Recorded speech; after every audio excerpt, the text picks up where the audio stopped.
Weekly football review में आपका स्वागत है, जहां पे हम बड़े गेम्स को रिव्यू करेंगे और देखेंगे क्या हुआ है और कैसे बन रही है इन बड़े क्लब्स की कहानी। चाहे वो रियल मैड्रिड बार्सिलोना हो, चाहे इंग्लिश प्रीमियर लीग के हमारे टॉप 6 साइड्स हो जैसे कि आर्सेनल, न्यूकासल को भी हम कंसीडर करेंगे। आज लिवरपूल, सिटी, चेल्सी, यूनाइटेड सब कुछ डिस्कस होगा इस वीडियो में। आई होप आपको पसंद आएगी तो प्लीज लाइक, सब्सक्राइब और हाइप कर सकते हो सपोर्ट दिखाने के लिए, और कमेंट करके अपने थॉट्स बता सकते हो इन गेम्स पे। मैं स्टार्ट करूंगा सीजन की जो टीम है भाई अभी तक की इंग्लिश प्रीमियर लीग में, तो भाई कम से कम बर्नली के अगेंस्ट 2-0 की विक्ट्री। देखो बहुत बड़ा कोई तीर नहीं मार दिया, बट अगेन 6 पॉइंट की लीड लेके बैठ चुकी है अब आर्सेनल। और बाकी जहां पे टीम्स क्रम्बल कर रही हैं वहां पे आर्सेनल बस गेम्स जीते जा रही है भाई। गोल खा ही नहीं रही है, पूरे अक्टूबर में एक गोल नहीं खाया भाई इस टीम ने, मतलब इनक्रेडिबल रन पे है भाई आर्टेटा की टीम ना। उसके अलावा एक बंदा है जो गोल मारने से थक ही नहीं रहा भाई, 13 गोल मार चुका है 9 गेम्स में। प्रीमियर लीग के कोई दूर दूर तक नहीं है। Second top scorer is 6 goals के साथ बैठा है मेरे ख्याल से सेमेन्यो। बट भाई अर्लिंग हालैंड जो आज उसने किया है बोर्नमथ के अगेंस्ट, बोर्नमथ जो खुद टॉप 4 टीम की तरह खेल रही है, बहुत सॉलिड डिफेंस, काफी अच्छा अटैक, बहुत ही सही तरीके से खेल रही है, उनके डिफेंडर्स को उसने लिटरली बुली किया और क्या फिनिशिंग कर दिया भाई अर्लिंग हालैंड ने। आज दोनों के दोनों गोल जो उसने मारे हैं मैनचेस्टर सिटी की 3-1 विक्ट्री पे, those were beautiful to watch. किसी भी स्ट्राइकर को देखने चाहिए भाई किस तरीके से उसने फिनिश करा। खैर अर्लिंग हालैंड एकदम ही रोबोटिक फॉर्म में है, बस he is acting like a goal machine. और भाई मुझे समझ नहीं आता, अगर अर्लिंग हालैंड नहीं होता तो सिटी इस टाइम पे कहां होती, कहां से आते उनके गोल्स के सोर्सेस। तो कोई भाई ये बंदा इस टाइम पे मुझे लग रहा है लिटरली वर्ल्ड के बेस्ट प्लेयर्स में से एक काम कर रहा है। और सिटी के लिए बहुत लकी है कि उनकी टीम जहां पूरी की पूरी नहीं चल पा रही है उतने अच्छे से, अर्लिंग हालैंड उनको हमेशा लीड दिलवा रहा है। जहां पे बोर्नमथ के अगेंस्ट उसने लीड दिलवाई, बोर्नमथ ने एक कटबैक कर भी लिया था, गोल 1-1 पे आ चुके थे वो, अर्लिंग हालैंड ने कुछ ही देर बाद वापस एक गोल मार के उनको लीड दिला दी दोस्तों। उसके अलावा एक गेम हुआ वेस्ट हैम और न्यूकासल। जिसने भी देखा होगा इस टेबल को प्रीमियर लीग की, उसने यही बोला होगा कि भाई वेस्ट हैम के अगेंस्ट न्यूकासल जीती जाएगी। बट न्यूकासल है भाई, एडी हाउ की टीम है। एक गेम जीतेंगे तो अगला हारेंगे जरूर, अगला हार गए हैं तो उसके अगला जीतेंगे जरूर, उसके बाद फिर अगला हारेंगे, फिर अगला जीतेंगे, फिर अगला हारेंगे। भाई ये ऐसे ही चली जा रही है न्यूकासल की गाड़ी, और आज इन्होंने वही कर दिया, वेस्ट हैम से हार गए भाई, जहां वेस्ट हैम बिल्कुल क्लिक नहीं कर पा रही। वापस प्रीमियर लीग का जादू है भाई, रेलीगेशन की टीमें भी किसी को भी पेल देती हैं किसी भी दिन, मतलब कोई यहां पे सेफ नहीं है भाई। अनसेफ कोविड-19 चला रखा है इन्होंने, कोई भी सेफ नहीं है यहां पे भाई। न्यूकासल को 3-1 से पेला है वेस्ट हैम यूनाइटेड ने, और 3 मेजर पॉइंट लिए हैं वेस्ट हैम यूनाइटेड ने, क्योंकि अभी भी वो रेलीगेशन में जरूर है बट बर्नली के अराउंड आ चुकी है। वो 3 पॉइंट का गैप रहता है जहां कि वो बर्नली के आसपास पहुंच जाए ना। ये बहुत ही इंटरेस्टिंग रहेगा, और स्पेशली न्यूकासल के लिए कि क्यों एडी हाउ के ऊपर इतना प्रेशर बन रहा है, जहां पे इतना सारा उन्होंने पैसा भी लगाया, 250 मिलियन की मेरे ख्याल से स्पेंड किया उन्होंने, उसके बाद भी उनकी जो टीम है अभी क्लिक नहीं कर रही है। खैर उसके बियॉन्ड एक टीम ऐसी है जिसने 450 मिलियन ही लगा दिए। उन्होंने कहा पैसा क्या है, पैसे की कोई टेंशन ही नहीं है भाई। लिवरपूल, और उनका गेम था एस्टन विला से भाई। 2 टीमें जो एकदम फॉर्म के स्पेक्ट्रम में एकदम ऑपोजिट एंड पे है, मतलब लिवरपूल 4 गेम हार के आ रही है और आर्सेनल विला 4 गेम जीत के आ रही है इस गेम में।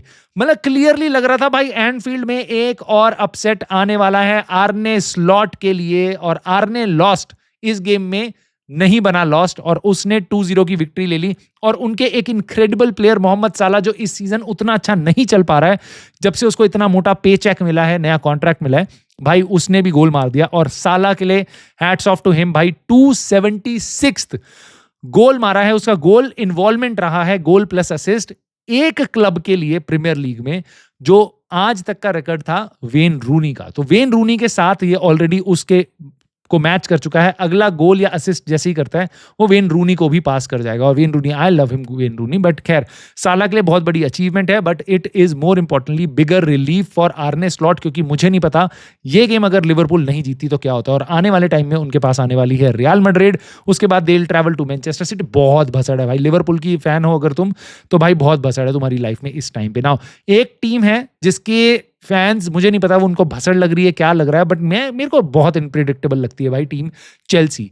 कैसा करेगी, हार जाएगी, जीत जाएगी, नहीं पता, कैसा खेलेगी नहीं पता भाई। बेटा इनका जो एक प्लेयर है मोइसेस कैसेडो भाई, उसने पूरा गोल क्रिएट किया अपनी प्रेसिंग से, बार बार बॉल जीत के उसने गोल क्रिएट किया जहां चेल्सी 1-0 की लीड लेती है। लेकिन स्पर्स ने भाई चेल्सी के लिए तो एक बस विक्ट्री थी, बट स्पर्स के लिए एक बहुत बड़ी हार थी। क्यों बड़ी हार थी? क्योंकि जेड स्पेंस और मिकी वेंडर वैन, जो उनका एक डिफेंडर है, सेंटर बैक है, बहुत ही अमेजिंग प्लेयर है, वो टॉमस फ्रैंक को गेम के बाद देखते भी नहीं है। टॉमस फ्रैंक उनको रोकने की कोशिश करता है कि जहां रुक जाओ, गेम सीधा सीधा मत जाओ, फैंस को देख लो, थोड़ा ऐसा कर लो, और वो उसको इग्नोर करते हुए चले जाते हैं। और टॉमस फ्रैंक उनको पीछे मुड़ के देख रहा होता है। वहां पे बवाल शुरू हो चुका है। टॉमस फ्रैंक से कुछ सवाल भी पूछे गए आपकी प्रेस कॉन्फ्रेंस में, बट उसने उसको डिफ्लेक्ट कर दिया इशू को। बट मुझे ऐसा लगता है, अगर मैं टॉमस फ्रैंक की जगह होता या कोई भी और मैनेजर होता, I do not think so कि नेक्स्ट गेम्स खेलने वाले हैं जेड स्पेंस या मिकी वेंडर वैन। ये दोनों ने बहुत बड़ी बदतमीजी करी है मेरे हिसाब से मैनेजर के against. So there should be some result to it. Now एक चीज जो बिल्कुल रिजल्ट नहीं ला पाया टॉमस फ्रैंक और उनकी पूरी टॉटनम की टीम चेल्सी के अगेंस्ट, वो था उनकी चांस क्रिएशन में। और as a United fan I am really happy to see this. Now there XG was 0.05. It's shameful and they were playing at home. पूरे गेम में भाई उन्होंने एक शॉट टारगेट पे मारा है, और वो भी देख लो तो उनका XG इतना कम है, तो वो कितनी दूर से और कितना फ्लूक सा शॉट मारा होगा। ठीक है, सो बहुत ही बेकार परफॉर्मेंस के बाद आ रहे हैं, और कह रहे हैं गेम भी बहुत ही बेकार था। मैंने पूरा गेम नहीं देखा खुद, बट टॉटनम हॉटस्पर्स रियली बहुत ही बेकार खेली। एंड आई जस्ट होप एक गेम और बेकार खेल लेना आने वाले संडे में, क्योंकि यूनाइटेड आ रही है तुम्हारे पास। और and being a United fan, I am really I have mixed feelings about Forest versus United, क्योंकि यूनाइटेड का ड्रॉ हो गया। यू कैन ऑल्सो से कि हमने 2 पॉइंट्स हटा दिए हैं, गवा दिए हैं, और एक बहुत ही अमेजिंग रन पे हम चल रहे थे, उसका लॉस हो गया है हमें। और वरना दूसरी साइड से आप ये भी कह सकते हो कि ये गेम हम हार सकते थे और हमने एक पॉइंट करके ड्रॉ करा लिया। हमने बेसिकली लॉस बचाई है अपनी। सो इन एनी केस बहुत लंबे टाइम तक ये चीज़ें नहीं चल सकती एक गेम को लेके, क्योंकि आने वाला गेम वापस हमें इस सैटरडे खेलना होगा स्पर्स के अगेंस्ट, और वो that can set up a lot of things for us.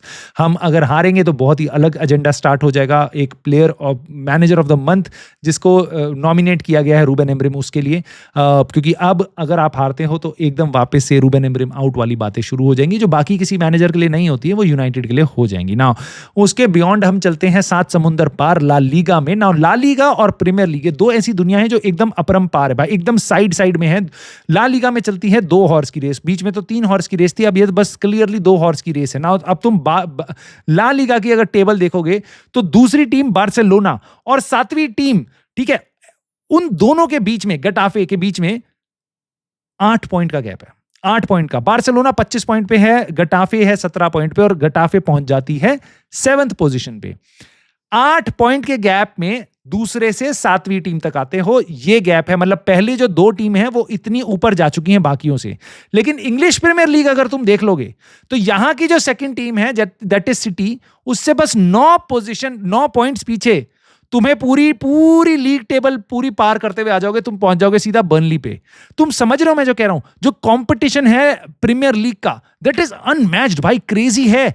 कोई भी टीम किसी को भी किसी भी टाइम पटक सकती है। क्यों मैं तुम्हें बात बता रहा हूं? जो 2nd प्लेस टीम है सिटी और जो 17th प्लेस टीम है बर्नली, 9 गेम्स के बाद दोनों के बीच में बस 9 पॉइंट्स का फर्क है।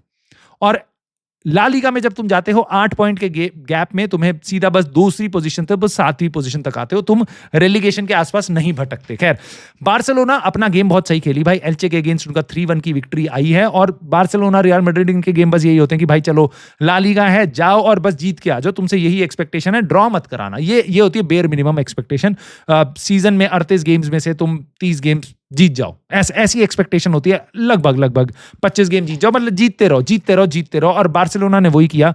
तीनों के तीनों फ्रंट वालों ने गोल मारे हैं। लमीन यमाल, रैशफोर्ड का गोल बहुत ही अमेजिंग था, मजा आ गया देख के। साथ ही साथ फेरन टोरेस, जिसने बहुत अच्छा गेम नहीं खेला था जब आपका मैड्रिड के साथ एल क्लासिको था। खैर, ओवरऑल गेम सही था, बार्सिलोना ने डोमिनेट किया, राइटफुली सो, और they had a very good victory. उसके अलावा रियल मैड्रिड अपना गेम खेलती है, और रियल मैड्रिड 4-0 से जीतती है वेलेंसिया के अगेंस्ट। अगेन वहां पे 2 गोल मारता है कौन? Ninja turtle. उसके अलावा आपका जूड बेलिंगम वापस स्कोर शीट पे जाता है, और अल्वारो कारेरास, भाई ये बंदा मारता है ब्यूटी ऑफ अ गोल। और यूनाइटेड फैंस को याद आया था कि भाई ये हमारी रैंक्स का प्लेयर था, और आज हम लेफ्ट बैक ढूंढने जा रहे हैं, और ये रियल मैड्रिड में खेल रहा है, और वहां पे एकदम किल कर रहा है। चाहे वो लमीन यमाल को पकड़ना हो, चाहे ऐसे बैंगर गोल मारना। पहला गोल मारा उसने रियल मैड्रिड के लिए, banger of a goal. And I just wish क्या हमने इसको काश रख लिया होता। नाउ लेट मी नो दोस्तों, तुम्हारे को कौन कौन से गेम्स पे तुम्हारी क्या राय हैं न्यूकासल के ऊपर, रियल मैड्रिड बार्सिलोना के ऊपर, यूनाइटेड, चेल्सी, स्पर्स और लिवरपूल, एस्टन विला और आर्सेनल और हमारे रोबोटिक अर्लिंग हालैंड के लिए। Let me know in the comments and I will see you soon in the very next video.